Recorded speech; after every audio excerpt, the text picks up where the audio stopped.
This is from 2 Corinthians 4:16, verses 16 through 18. So we do not lose our heart. Through our outer nature is wasting away, our inner nature is being renewed every day.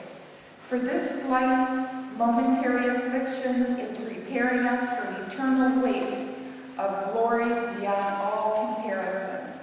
Because we do not look to the things that are seen, but to the things that are unseen.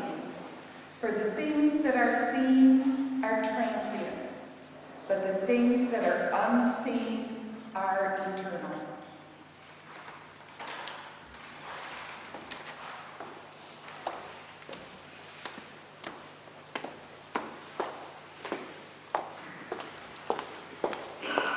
Would you please stand and turn in your blue hymnals to hymn 290?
Thank you all for coming today. I wanted to tell you a little story about my father. Something that kind of jumped out in the past few weeks when I was thinking about all the things that we did together as kids in Arbor. When I was far too young, probably about 13 or 14, Sam did a very irresponsible thing and took me to see the movie Alien on campus. My brother and I were an excuse that he needed to go to see movies that he knew that my mother wouldn't enjoy. Woody Allen, Marx Brothers, science fiction. And as you know, they were all available every night of the week at the film societies on campus in the pre-VCR era. Now, Alien gave me nightmares for weeks, but I loved that my father and I were able to enjoy something that felt like our own shared secret. There are some pleasures that can be selfish, but for Sam, his enjoyment was bringing others along. Times like this really stood out when I was thinking about my father. I think it's because Sam enjoyed very, very particular tastes for trains, for movies, for classical music, for Prairie Home Companion, and that he had a way of infecting others around him with his joy in those particular things.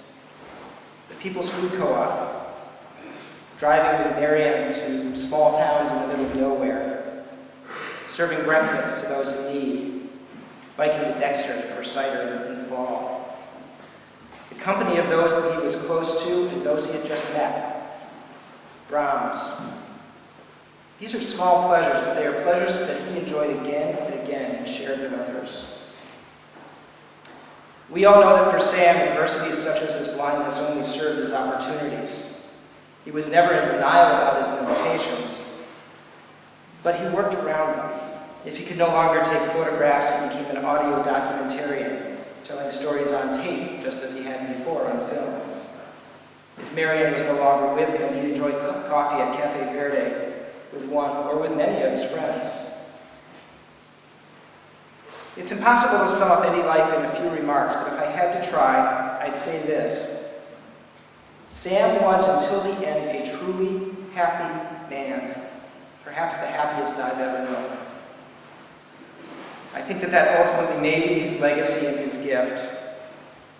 His life showed us what contentment and what the pleasure of small things shared look like. I know that you share our sadness at the loss of Sam, but I know that in the years ahead the pain of his loss will recede, and that the concentric rings of happiness he created will continue to expand and to provide comfort to those here. He was an extraordinary man, and I'm grateful for him, as I know he was grateful for all of you for being part of his adventures.